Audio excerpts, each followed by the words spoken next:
আজকে আমি আমার মেকআপের ব্রাশ পরিষ্কার করতে বসেছি। তো ব্রাশগুলো আমার প্রচুরই একদম নোংরা হয়ে গেছে, দেখো কাজ করে করে। তো আমার মেকআপের ব্রাশগুলো আমি কীভাবে পরিষ্কার করি চলো তোমাদের সাথে দেখাই। দেখো এখানে আমি একদম নর্মাল জল নিয়েছি, একদম পুরোপুরিভাবে পুরো ঠান্ডা জল। আর এখানে দেখো একটা ক্লিপ প্লাস আমি শ্যাম্পু নিয়েছি। তো শ্যাম্পুটা আমি পুরোটাই দিয়ে দেবো, যেহেতু আমার অনেকগুলো ব্রাশ। আর জলটার মধ্যে একটু ভালো করে ধুয়ে নেবো শ্যাম্পুটাকে, দিয়ে এবার ব্রাশগুলো এর মধ্যে পুরোপুরিভাবে চুবিয়ে দেবো।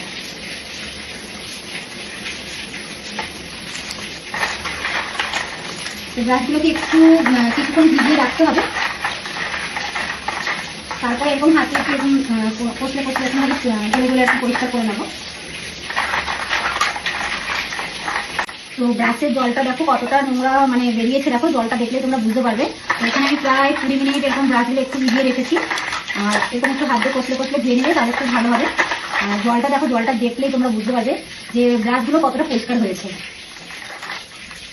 একদম জল দেখো পুরো ঘোলা হয়ে গেছে। ব্রাশগুলোকে খুব ভালো করে দেখো জল দিয়ে একদম ধুয়ে নিয়েছি। আর একদম দেখো পুরো ঘোলা জলটা ফেলে একদম পুরো পরিষ্কার পুরো জল নিয়ে এসেছি। এবার ব্রাশগুলো কতটা পরিষ্কার হয়েছে চলো সেটা দেখানো যাবে। তো এখানে আমি একটা ব্রাশ নিয়েছি আর একটা শুকনো টাওয়াল নিয়েছি, যেটাতে আমি ব্রাশটাকে খুব ভালো করে মুছে নিচ্ছি। আর এবার একটা আমি ড্রাই টিস্যু নিচ্ছি। টিস্যুর মধ্যে এবার হচ্ছে টিস্যুতে ব্রাশটাকে এরকম করে দেখো ঘুরিয়ে দেখছি যে ব্রাশটা পুরোপুরিভাবে পরিষ্কার হয়েছে নাকি। তো আমার টিস্যু পুরো একদম হোয়াইট, দেখো কোনো কালার লাগেনি।